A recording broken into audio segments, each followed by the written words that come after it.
My name is Mel Gagarin. I'm a Democrat running for Congress in New York 6 Congressional District in Queens.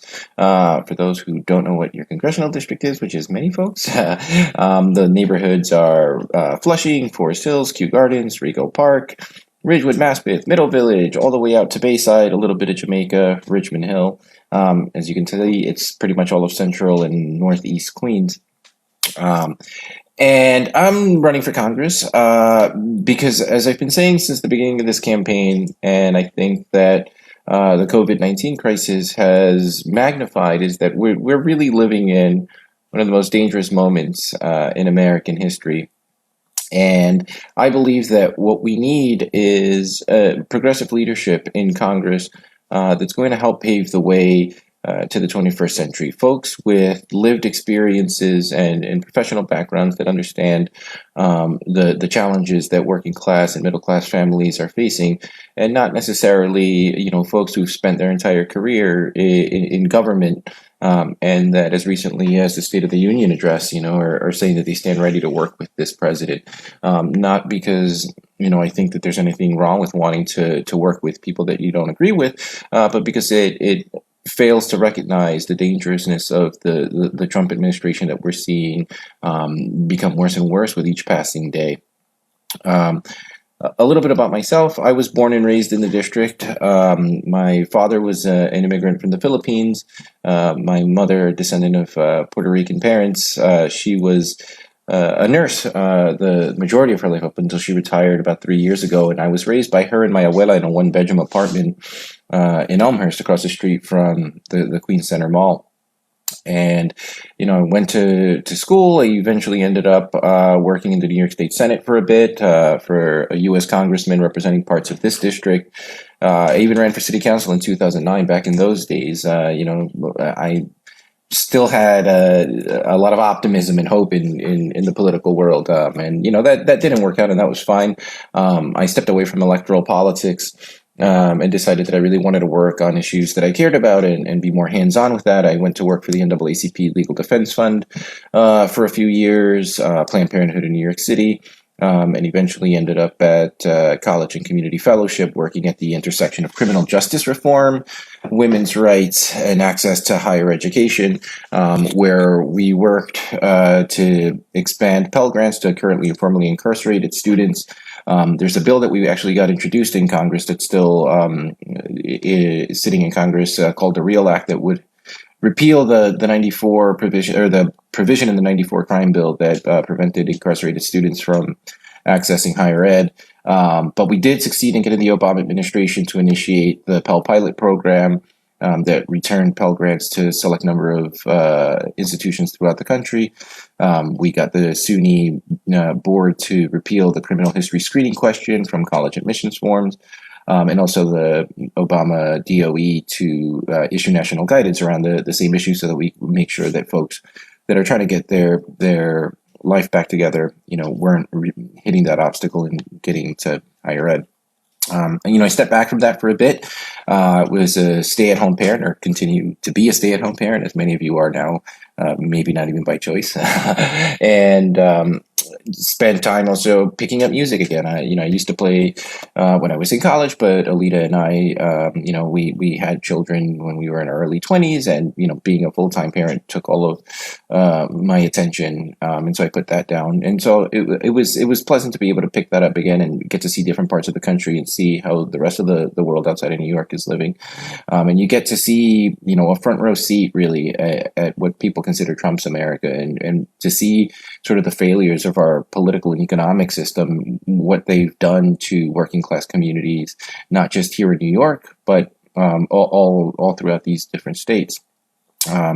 In 2016, we all know what happened. Donald Trump becomes president, and it started sort of the political itch again. 2018, I had a lot of hope with the blue wave. I thought we were going to have some type of organized resistance to this administration.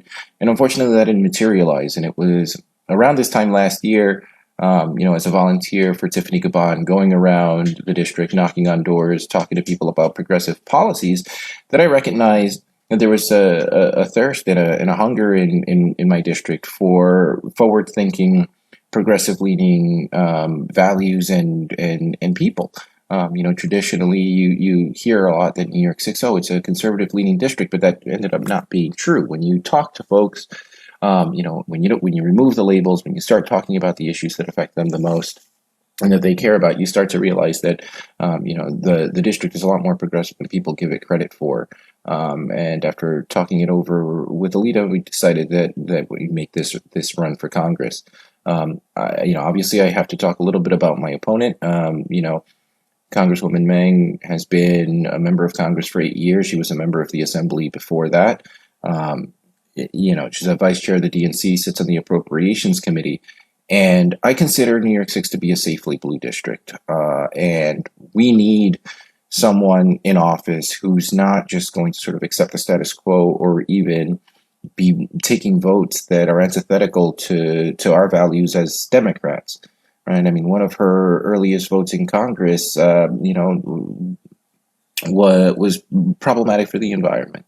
Right? It was a bill that was lobbied for by Exxon and the Mineral Mining Association that would have undercut NEPA, and I found that to be problematic. She voted for the Iran deal. She takes a ton of money from the military-industrial complex. She takes a ton of money from real estate, and right here in New York 6, that's a big deal because we have a lot of immigrant communities that are being pushed out, a lot of working-class families being pushed out by these huge condos that end up sitting half empty. They don't do environmental impact studies that are very detrimental to small businesses in the community that get replaced by these big high-end retail stores that really don't serve the communities in the same ways that the mom and pop shops do.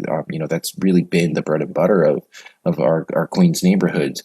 And when you're taking money from corporations, when you're taking money from Wall Street, you have a tendency to serve their needs before the needs of your constituents. And, I think we see that, in her vote for the Volcker rule after the financial crisis, that was heavily lobbied for by Wall Street, that would ease up regulations that were put in place to make sure that something like that catastrophe wouldn't happen again. And now, in the face of another economic crisis that's probably going to make that, look small in comparison, we need to make sure that we have folks in Congress that are going to be, really focusing on the needs of the working and middle class in our communities. So I want to shift, sort of away from the stump speech and, happy to answer questions down the line about any of that stuff and tell you a little bit more about what I'm fighting for. I'm what we call a homes guarantee candidate. And fundamentally, it's this. I believe that housing is a human right. Right, we're one of the richest countries in the world, one of the richest cities in the world. I don't believe that morally we should allow anyone to die in our streets because they don't have a roof over their heads. And especially right now that we see this happening with COVID and figuring out whether we're going to be able to temporarily house folk in hotels. The city has made efforts to temporarily house folks and provide services through nonprofits and third-party providers, but that doesn't address the root causes. No one chooses to be homeless, right? There's always underlying causes that end up affecting folks, and then they end up being home insecure.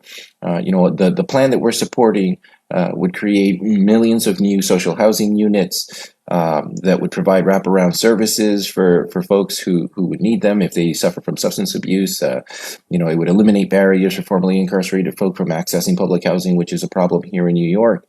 It would be environmentally sustainable. It would help create new jobs. And most importantly, it would put a roof over people's heads. Bottom line is the solution to end homelessness is homes. I'm a believer in Medicare for all. And not just to say that I'm for Medicare for all and, all these other half measures.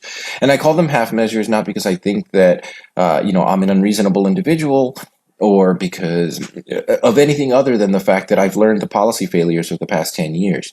I was around for the debate around the Affordable Care Act. And back then we were saying, this is the first step to single-payer healthcare, and we need to make compromises. And so we made that compromise. And then for 10 years, we watched as the Republicans slowly chipped away at the ACA, and sometimes with help from members of our own party, funded by the health insurance industries, to make sure that the ACA remained weak, that it wouldn't be able to take that next big leap. And now, we're facing a real situation. People's lives are on the line. People are literally dying. They don't know how they're going to pay their medical bill. They're afraid to go get tested because they're afraid that they can't pay for care. And even though some of that is being covered, that's not something that should only happen, during a crisis. It's fundamental that we guarantee healthcare to every single person in this country. Healthcare is a right. The right to live is enshrined in the Constitution, and we have to just catch up with the rest of the world. I mean, that we're still having this debate, to me, is frustrating and unnecessary, because we are one of the wealthiest and most powerful countries in the world, yet somehow we can't manage to take care of our own sick. I'm supporting something that I call the Golden Year Security Act, because while I'm going to fight every day for Medicare for all, I know that policy battles aren't won overnight. But our elders need to be taken care of now. And I want to see, nursing care, assisted living, whatever their needs are in their golden years, that should be taken care of by us. We stand on their shoulders, and it's something that we owe our elders, because there are so many middle-class families before this crisis hit that I was able to talk to on their doorsteps that felt themselves sandwiched between, caring for an elder.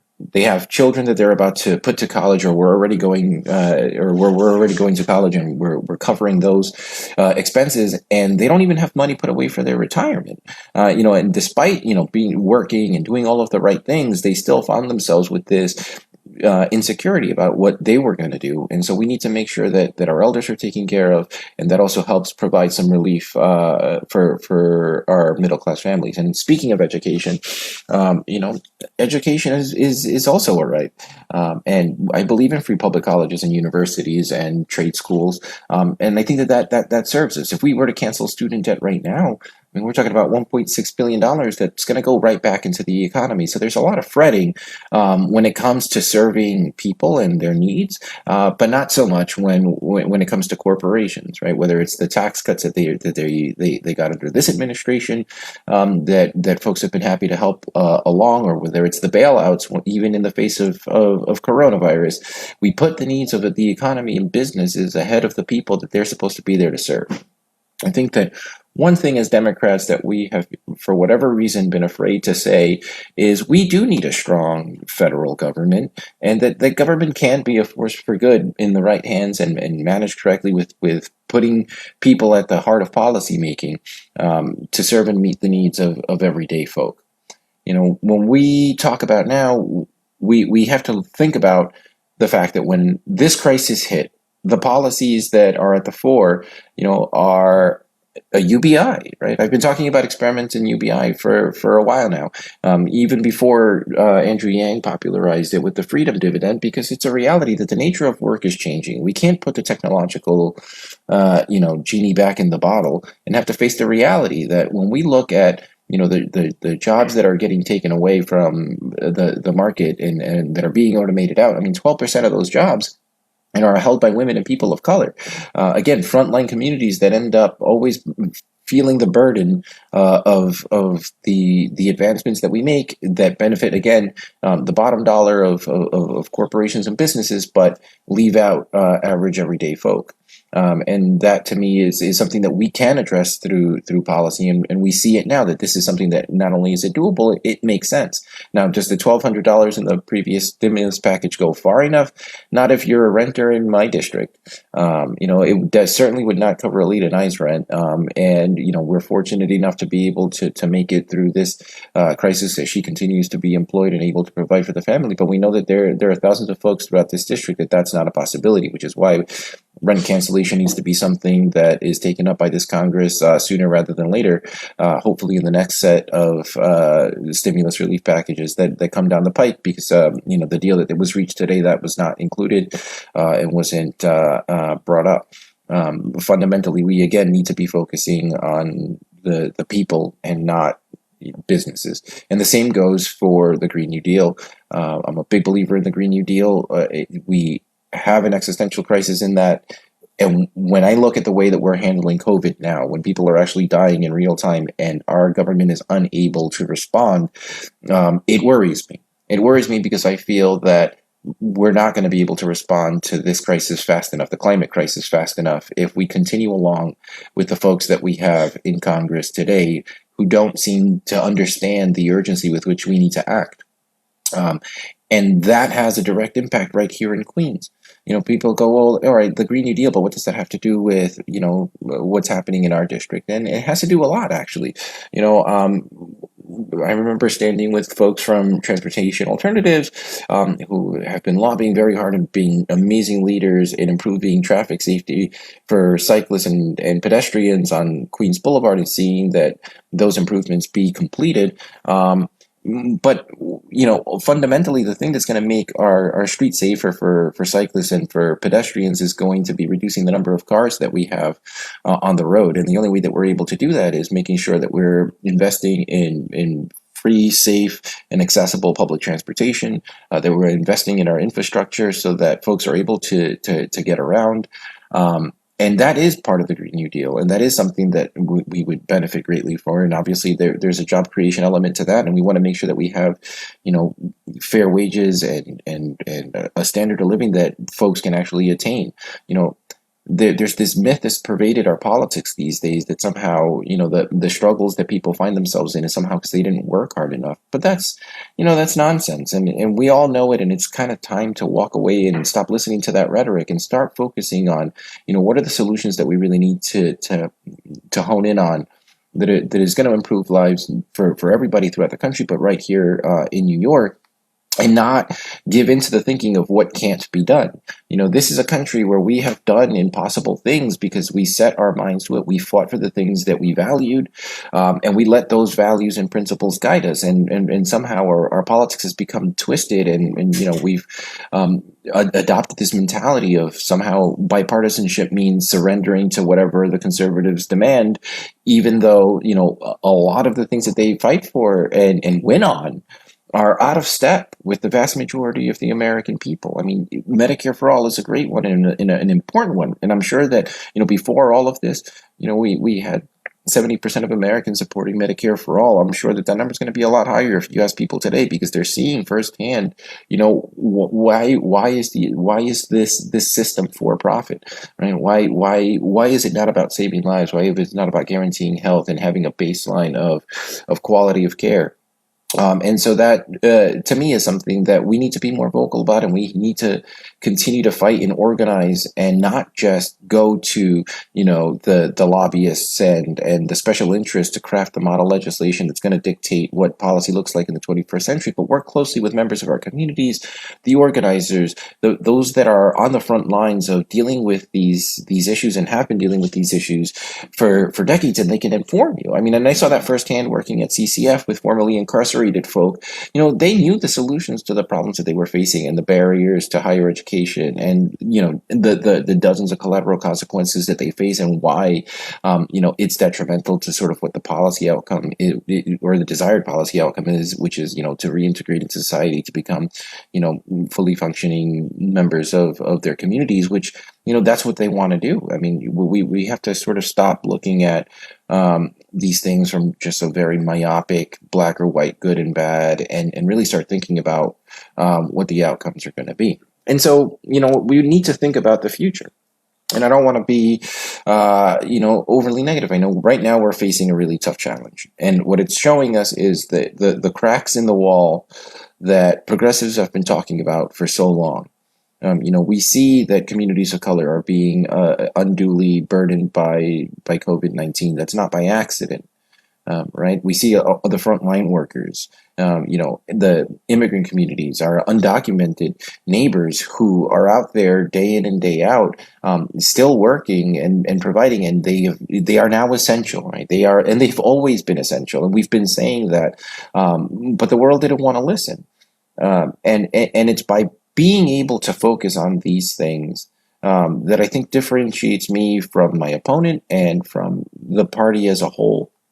Because I think that the Democratic Party is not the party that I signed up for. To me, the Democratic Party was sold as caring about the working class, about the working people, about equality and justice and equity. But the past 3 decades we have slowly morphed into something else where, and we can blame Citizens United and all of the corporate money in politics. I mean, no one knows that better than I. My opponent has, over $1 million in her war chest that comes from Wall Street, that comes from the military industrial complex, that comes from real estate developers. So I have no doubt that once, election year is over, that the sort of progressive posturing is going to go away, and she's going to go back to the way things were unless we're able to unseat her. I'm proud of the campaign that we've run, and I'm proud that we focused on policy. My differences with my opponent are not personal. I have nothing against her, but we deserve better. We deserve better for the district. We deserve better in Washington, and the American people deserve to have people in Congress that are forward thinking about policy solutions, not just adding their names to bills because it's the political thing to do, and you can sort of signal to your supporters that you're on the right side of an issue.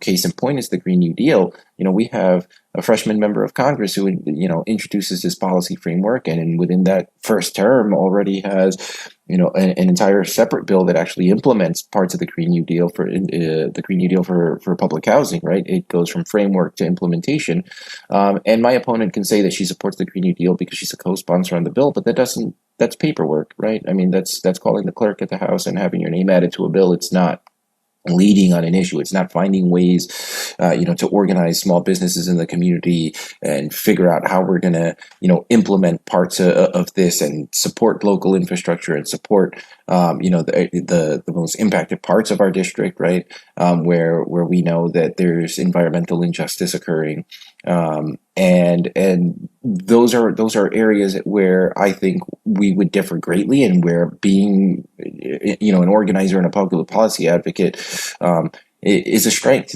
because the difficulties that you're going to encounter on the Hill, but you also realize that you can't go at it alone, that it's going to take community, and that it's not just some top-down approach, that it's working closely with people on the ground. And, not everybody's going to agree with you, and you're going to have to work out those differences, and that's fine. But, when you're fighting for the future of the planet, when you're fighting for the future of your community, you do draw the hard line in the sand, right? I mean, same thing with Medicare for all. COVID-19 is uncompromising. I'm not going to compromise on that, no matter what anybody says, because, again, I've seen the policy failures. I understand what got us here. And the only way out of this is to make sure that we have a universal single payer healthcare system here in the United States, so that we can catch up with the rest of the world. The new realities here, normally we would be in a room. It is a little odd just talking into a computer. So if anybody has any questions, we'd be happy to answer those, and I'll just kind of peruse through here. Give me one moment as I go through these.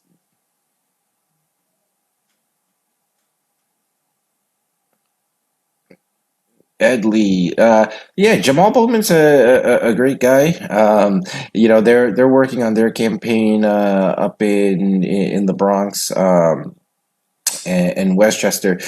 We actually had that's the thing. I do want to talk a little bit about movement, because what I see in 2020, and like I mentioned earlier, I ran for city council in 2009, and I made some great friends then too.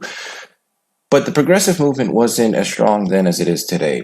And what we're seeing, even absent Bernie Sanders, is that this progressive movement continues. And it started right here in Queens, and continues to grow. And you see it through, the mutual aid networks that have popped up throughout the borough in response to the COVID-19 crisis, which end up being some of the same folks that you're going to see, phone banking and knocking on doors, or they were knocking on doors for AOC, that had worked for Caban, that had worked for other progressive candidates. We have had volunteers that have helped other campaigns. We did have a volunteer from Jamal's campaign, Brandon, who came out to help us when we were doing door knocking in NYCHA. He's a big supporter of public housing, and we see that this is not about individuals. Right, that at the end of the day, there's a recognition that regardless of who's in the White House, that there's going to need to be a progressive Congress to fight for these legislative proposals, to continue the struggle for working class people throughout the country and right here in New York. And that it's going to be sustained no matter what. And that does give me hope. As dark as the times have gotten, as scary as the president is getting with his executive overreach day in and day out that goes unchallenged because Congress has been, in recess and we can't seem to get our messaging together. I take hope in the people in the community. I'm proud to be endorsed by a bunch of folks, including, Brand New Congress, Our Progressive Future, Queens United Independent Progressives, NIPAN,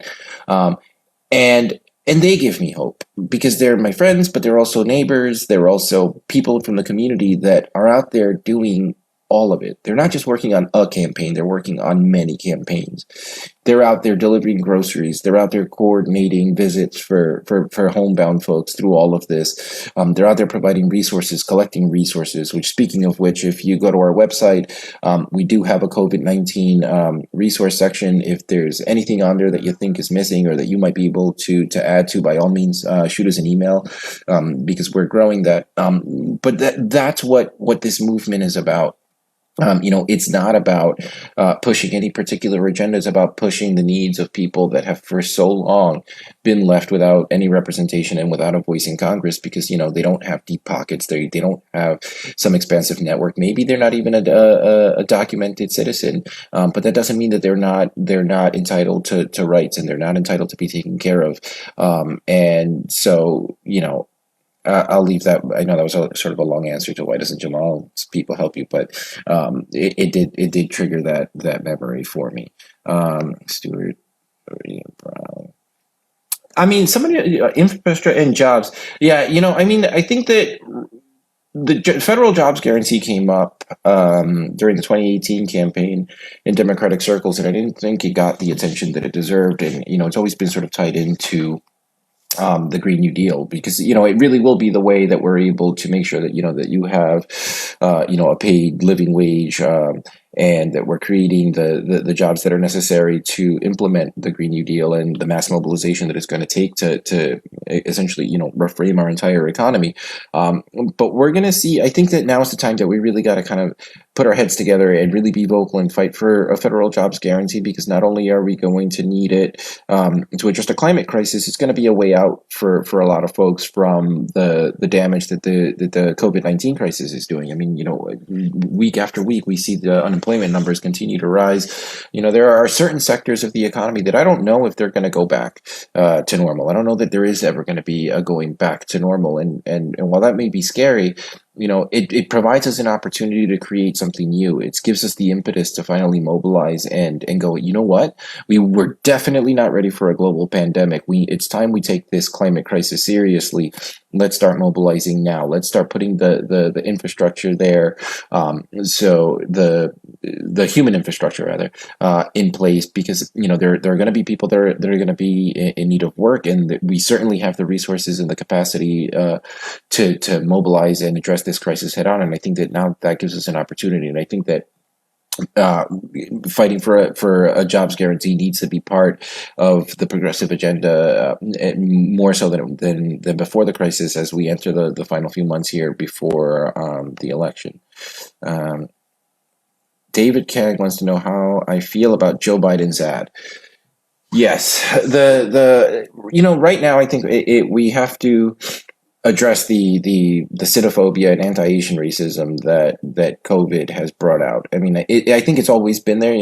For those who don't know, I am half Asian, and in growing up in Queens, we do have Archie Bunker parts of Queens. You face that. You face that growing up. You face that.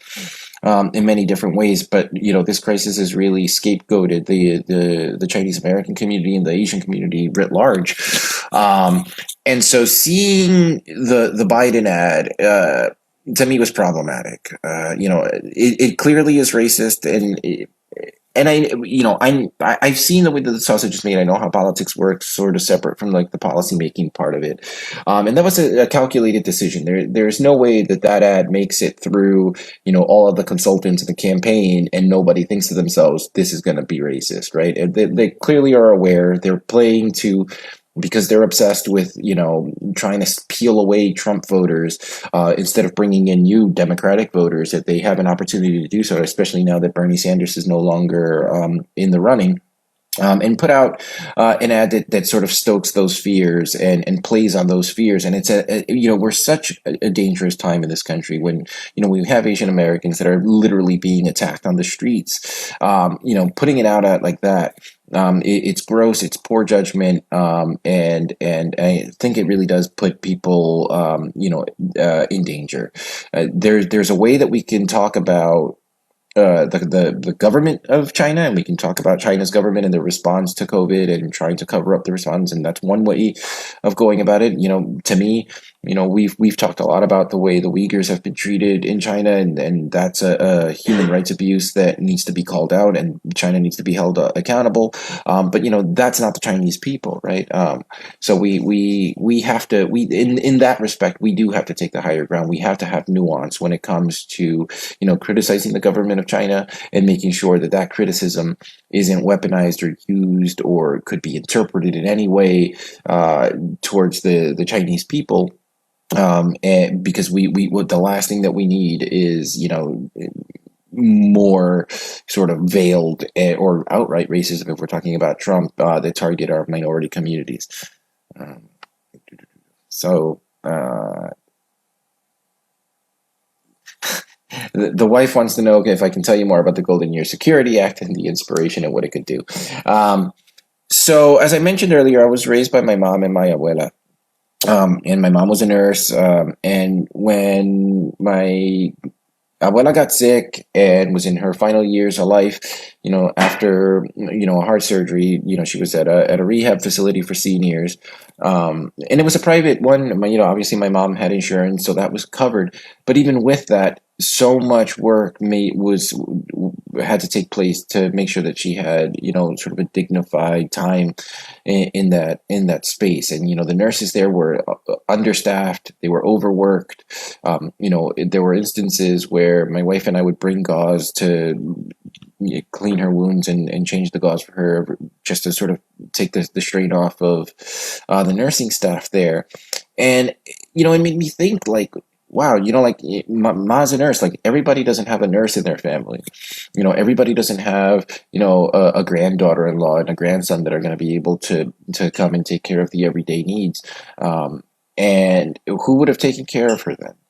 Would we have been able to afford any type of private care? If she would have needed a home nurse, would we have been able to afford that? And what sacrifices would it take to do that? And, knowing how much she had sacrificed in her life just so that we had been able to attain what we attained, made me realize that we really, in this country, we really kind of, I don't want to say lack of respect, but we don't treat our elders with the dignity and the respect that they deserve. That regardless of, how well or how poorly they may have done throughout their life, that they deserve to spend those last few years, free of that worry, to not feel like they're a burden. Because I know for some elders that there is a struggle, right? There is a struggle that they feel that they're weighing down their family and they just want to move on to the next phase. But, I see my abuela in every elder. And I don't mean that, just as hyperbole. I really do. Like, I think about a lot of that stuff, and it's very personal to me. I think of my great grandmother, who lived her entire life on her little farm in Puerto Rico. Maybe came to the States a handful of times, or the mainland rather, a handful of times, but her entire life was just her family, and she was being taken care of. She had 10 children, so like there was a support network there. But for many of our elders here stateside, we don't have that. So we want to make sure that all of their medical needs were taken care of. We want to make sure that not only that, but that the nursing staff, right, that we have appropriate staff or nurse and patient ratios, that the nursing staff is getting paid a livable wage, right? That there's safety on the job. So all of these things connect to each other. Do you think Democrats will help bail out large corporations when the pandemic settles? Do you think the recovery of this market will be that? to 2008. Well, look, I hope it's not parallel to 2008 because, there are still states and municipalities that are still trying to dig themselves out. And look, the middle class never survived and never recovered. The middle class was decimated after the 2008 financial crisis. One of the lines that we talked a lot about in this campaign up until COVID hit was like we were 11 years of economic growth, but we had more people on food stamps today than we did in 2008, right as that crisis hit. And this is after Republicans start chipping away at the waivers that allowed folks to work and also receive SNAP, which is the food assistance program, right? So even with the chicanery, there's still more people on food stamps today than there were during then.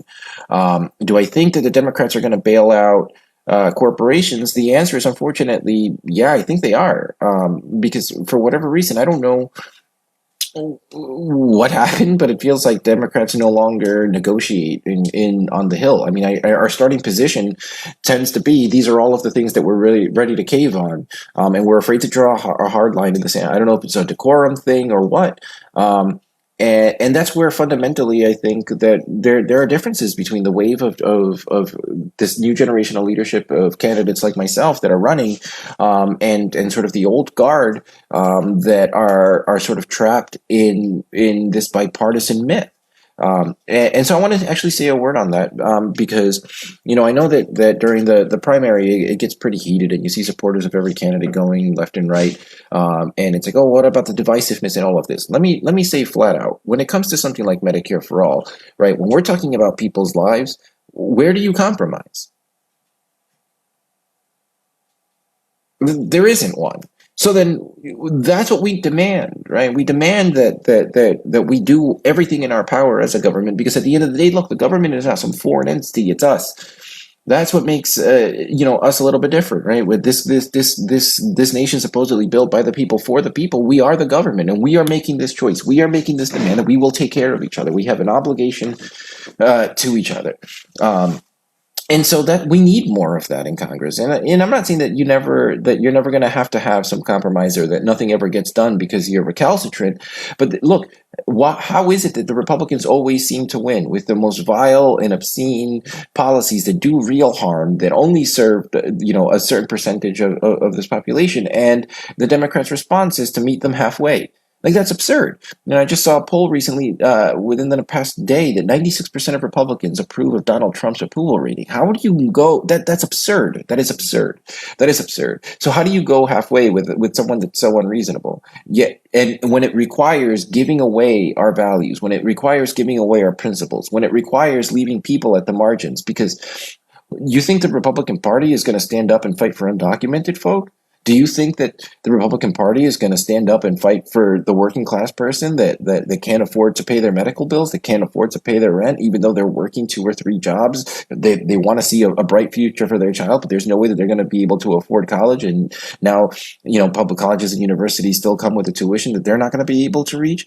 No, it's going to take folks like us that are going to be a bit of a pain in the ass, and we're going to draw a hard line in the sand on certain things that we shouldn't compromise on. Either we believe in these things or we don't, and that's why they're fundamental to our values, right?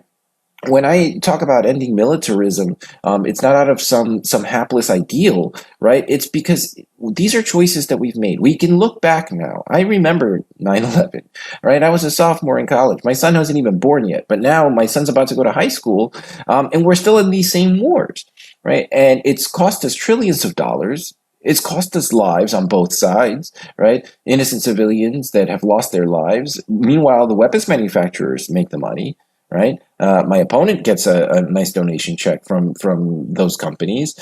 Yet, what have we gained out of decades of war? And the answer is nothing. And that's money that we can be reinvesting right here and right now in building a better future for our folks, instead of wasting it in these forays that have not democratized anything. We haven't made the world a better place because we went to war. So I'll move on to the next one. If Trump's still in office next year, how will you be more effective? Oh, good question. If Trump's still in office next year, how will I be more effective against him than the Congresswoman? Well, for one, I'm never going to work with Donald Trump on shit. That's number one. Because any idea that this president is doing anything that's going to help The average person is folly. Every time he says he's going to do X, Y, or Z, and you see somebody say that they're going to work with him, those things never come to fruition, right? And so that's the reality of it. It's like, look, Trump is from Queens. I'm from Queens. Look, I see him for what he is.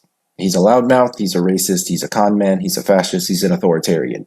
The last two I know trigger some folk that think that that's like not appropriate or it's not decorum. Tell that to the people at the border. Tell that to the people at the border that right now are held hostage, right, by an agency that is not accountable to anybody because it's not accountable to the president of the United States and it's not accountable to this Congress. This Congress, including my Congresswoman, right, when Donald Trump wanted to hold the government hostage and shut it down, she voted to fund ICE. Right after we knew 24 people had already died in custody, when we knew that children had died in custody. All right. That is a lack of judgment. And, you can go ahead and 5 days later when the politics turn, vote the other way. Right. And that's fine. Maybe some people are going to forgive that, but I didn't. That's why I ended up in this race. OK, I thought that this president should have been impeached early. We knew the reasons why, even if you wanted to do movements, right? We knew that was a problem. We knew he was already using the office to profit. We knew that he was mismanaging a federal agency that was letting people die on its watch. There was cause, right? There was a resolution to impeach him. She voted against it twice, finally votes against it 5 days after I filed to run, right? Just like she was for the Patriot Act expansion and now she's against it. Look, you can't get on the right side of the issue only because now somebody's coming for your job, right? You have to get on the right side of the issue when it's hard. You have to get on the right side of the issue when it's not popular. You have to get on the right side of the issue because it's the little guy that doesn't have the voice in Congress that is getting stamped on by this administration, that is getting stamped on by a federal government that has turned its back on the American people, and you still are paying peon to, I'm going to work with them. On what? They don't want to work with you. They don't care about you. It makes me angry. It makes me angry because we have the potential to do so much good. We have the potential to help so many people, and that opportunity gets wasted. That opportunity gets wasted, right? I got into this race before, I became a homes guarantee candidate. We called for a plan that would create millions of new housing units to guarantee housing for homeless folks, and which in turn, right, makes housing affordable for everybody else, right? Like the plan isn't just that let's help one segment of the population and, everybody else just kind of goes to fend for themselves, which is sort of the way that Washington operates today, right? It makes life better for all of us. And it's not up until a few months ago that she introduces a bill that now is, housing is a human right, but it's, it's a bunch of loan guarantees and grants. It's political theater. It's political theater. You know why? It's a bill that's not going to make it to a committee this year. It's an election year bill. To say, hey, I'm progressive too. You're not a progressive. You're not a progressive. One of the first things you did in Congress was start a bipartisan caucus, right? You voted against the Democrats at least 42 times against when you're voting against Nancy Pelosi. How does that make you progressive? Because, I have great respect for the speaker, but I would not call her a progressive by any stretch of the imagination. That in the face of all of what we see, you still oppose Medicare for all doesn't make any sense to me. There was a questionnaire where, they asked us our positions on Medicare for all. She said she was for Medicare for all and then listed, like 4 or 5 other things that are not Medicare for all that she also supports. You can't be either you're for it or you're not, right? There's only one reality now, and we see that reality. I think the average American person, right, you don't have to have a political science degree to recognize that, hey, either there's a private insurance company that's going to manage my healthcare and I'm going to pay, up the wazoo in premiums for it, or there isn't, or there's going to be universal single payer healthcare. We're all going to chip in and we're all going to pay and we're all going to have, access to quality healthcare and our needs. And, the healthcare workers are going to get paid a fair wage and they're going to be taken care of as well. Or there's not. There is, in that respect, there is no middle ground. So if you want to go back to the Trump question, I'm not gonna be shy about taking on this president. I will be a thorn in his side because for me, I'm not trying to build a career. You're not going to see me in Washington 10 years from now. So if I say things that may be a little bit off color or the decorum isn't all there, that's fine. because right now, to be frank with you, to me, the enemy, the problem, and the cancer in this country is the Trump administration, that right-wing mentality that isn't going to go away even if he disappears tomorrow. We have a lot of work to do to bring America back from the brink. That to me is what what I want to go down to Washington and fight. And I think that unfortunately there is a good chance that he might still win re-election, and we're going to need somebody that's going to go out there and hold this administration accountable, that is going to still continue to fight to abolish ICE, not because it's a political slogan, but because it is a federal agency that is entirely mismanaged, right? That is rotten from the roots on up to the leaves, and that we are funding. And under no circumstance do I see a scenario where I am going to be put between a rock and a hard place to save political face and vote for funding ICE, because it doesn't make sense. It is diametrically opposed to everything that I believe in. So that's the Trump question. I have a Bernie t-shirt, move towards Warren, love Amy.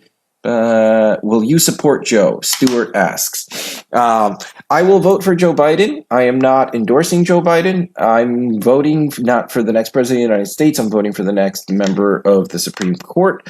And that's the reality.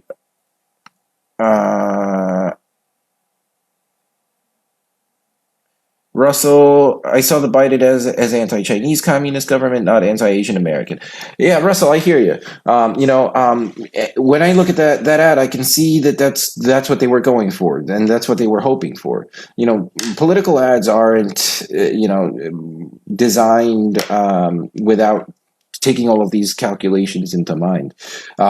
So whether or not it's comparing it to Trump's ads, there's a dog whistle there, and there's definitely a dog whistle to that Rust Belt section of America that that Biden's going for, and I thought it was irresponsible.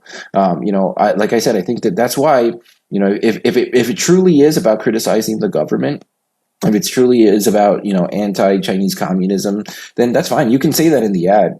It's not gonna take up that much more extra time to say the Chinese government did X, Y, or Z. But when you say the Chinese, the way that ad was created, I think that it definitely sends a message.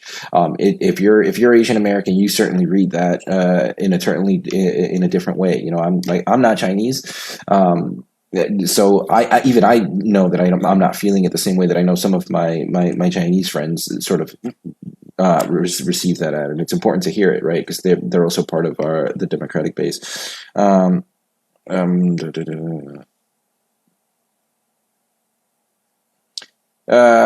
Stuart, I know you have a second question. Do I think that Chuck Schumer is not a fighter? Look, it's not that he's here's the thing. I used to work for Anthony Weiner. For those who don't know, he used to work for Chuck Schumer. They've been in office for a long time, and the world of Washington D.C., the Hill of 10 years ago, of 15 years ago, of 20 years ago, is different. I think you have a lot of the leadership that came up in an institution that still had some semblance of, there's the external facing politics, but you still had, the interpersonal relationships and the give and take, and there was a sense of sort of normalcy. 2016 smashed everything, right? And early on, I'm sure that I was among the many who thought, well, if things ever get really bad, there's going to be that one statesman. There's going to be that one person that's going to stand up against this president. And like when the people of common sense and dignity stand up because they know what's best for the country, they're going to hold them in check, and they didn't. And what I think has happened, and especially with the leadership on the Democratic side, is that they haven't been able to adapt and don't recognize that the political landscape is completely different now. When I'm critical of Speaker Pelosi, I don't say that without recognizing that once upon a time she was the vanguard. She smashed glass ceilings, and that she accomplished things that were, not thought of or possible, especially for a woman in politics then. And those accomplishments need to be recognized. At the same time, right, I can be critical of her because I think that she's lost touch with the base of the party, and in many ways, I think that that's what's happened with sort of the quote unquote establishment Democrats. Look, do I think that they are evil or more bad than Republicans or whatever? Look, some people are very passionate about that. They might say, yeah, they are. For me personally, I see them as the politics have changed, the world has changed, and they have just not been able to wage the fight that is necessary to win. Because if they did, the impeachment would have succeeded. I mean, like, look, during the impeachment hearings, I didn't see a single ad making the case from Democrats anywhere as to why the president needs to go. But I could go on Instagram, and there were three different Trump ads defending himself and tainting the Democrats. And so, like, the politics have just changed, and that's okay. Things change, and it's different. You know, they inherited, the mantle of leadership from those that came before them, and they moved the ball forward. And now it's time for a new generation to move the ball forward as well. That's going to be able to do the things that maybe don't seem to make sense to them, but from the outside looking in, and again, knowing how politics has changed, knowing how the Hill works, that's what's going to be effective, and not sort of try to stick to the old ways of doing things. Look, if the old ways were going to work, they would have worked, but they haven't. We're here 10 years later. We're still talking about the environment. We're still talking about universal health care. I don't know if any of you remember, that ad with Nancy Pelosi and Newt Gingrich sitting on a couch, in the reflecting pool and at the National Mall, talking about how they were going to partner together to save the environment and tackle environmental issues. Well, here we are 10 years later talking about the Green New Deal. They clearly made no progress. The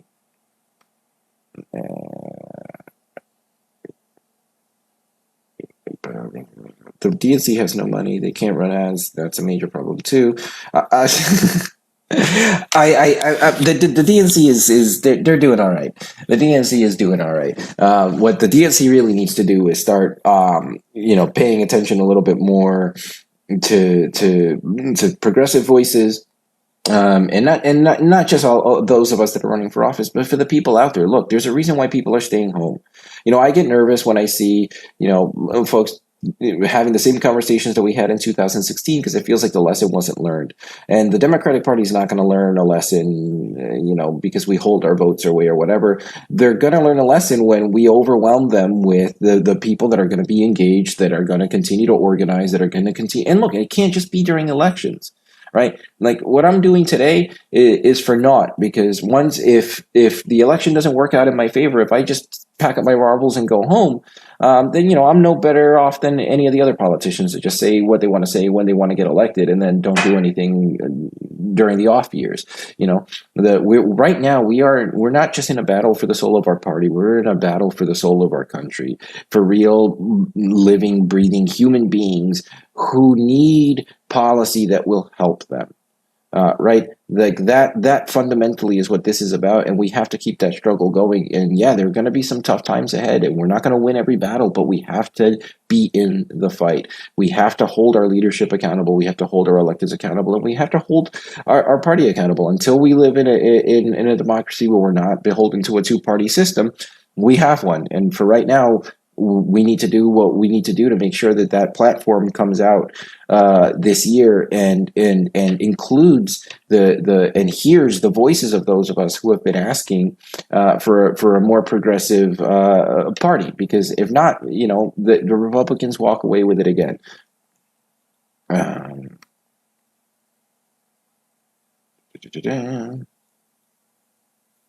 Okay. So I'm going to give a last call for questions before I close it out. It's been a pleasure speaking with y'all. I wish I could see your faces in real life. And always find it engaging. If you have any additional questions that we didn't get to cover here, by all means, shoot us an email. Shoot me a message. I'm more than happy to answer it. We're all indoors these days. I want to take a moment also to acknowledge, today is Holocaust Remembrance Day. And we honor the lives of the 6 million Jews and the countless others that lost their lives to the Nazis. And one of the sayings is, we never forget. And when I think about that, I don't think of it just as a moment in history. It's not something that we say, oh, we won't forget that happened back then, right? Because it's about never forgetting that when we turn our heads and look the other way, that a government can do horrendous things to people that it others, that it considers less than, that it could marginalize. that when we don't band together, when we don't stick together and see the humanity in each other, we can lose our way. And it's important that we carry that with us, because an atrocity like that doesn't have to happen again for evil to still be happening and to be done at the hands of a government. And I think that we see that in the Trump administration, and nobody wants to say that, nobody wants to call it out, but we have to, because we cannot let that happen just because it's happening at the border, or because they've put the guise of law over something that we know to be wrong or unjust, that we can single out people because they are of a different class, that we have an obligation to each other as human beings. At the end of the day, we have a short amount of time on this planet. COVID-19 shows us this every day, that whether you're young, whether you're old, it doesn't discriminate. And that time comes, and all of those political fights and Twitter battles and Facebook comment wars go away, and we return back to our humanity. And the one thing, regardless of what happens in this campaign, that I hope that I reach anyone with, is that we are the government. We are the ones that can decide our own future. That when our passions subside, at the end of the day, I don't believe that any of us want to see anything bad happen to another person, even if we don't know them. That fundamentally we are people that are good, that care, and are caring. And because we are that, imagine what we can do when we are combined. Imagine what we can do when we can direct that energy and that goodwill through our elected leaders, through our government, to implement policies that serve the least among us. Because that is our responsibility. At the end of the day, that should be our legacy, that we help lift somebody else up. And we don't need to worry about what the pundits are saying or whatever messages we get from our parties. At the end of the day, those are just impermanent things. But the one thing that forever lasts is that little piece of our humanity. And I hope that we can do something with it. I still have hope. I wouldn't be running this race if I didn't have hope. And as critical as I may be of the congresswoman, as critical as I may be of my own party, it's not out of hate or it's not out of anger. It's out of a desire to do better, and to want to be the one that helps us do better, and to work with people in my community to lift them up and to help us lift others. That being said, I'm going to wrap up. The election is coming up on June 23rd. There may be a mail-in ballot. We're waiting for an executive order from the governor. We do encourage you to vote. Early voting starts on June 13th. We're going to continue to occupy the digital space as COVID-19 keeps us indoors. Tomorrow night, I'll be joining my good friend, campaign supporter, now candidate for City Council, Juan Ardilla, to discuss SNAP benefits and public assistance in the age of COVID and how to access those types of resources. You can reach us by email. Please do visit the website, www.melforprogress.com.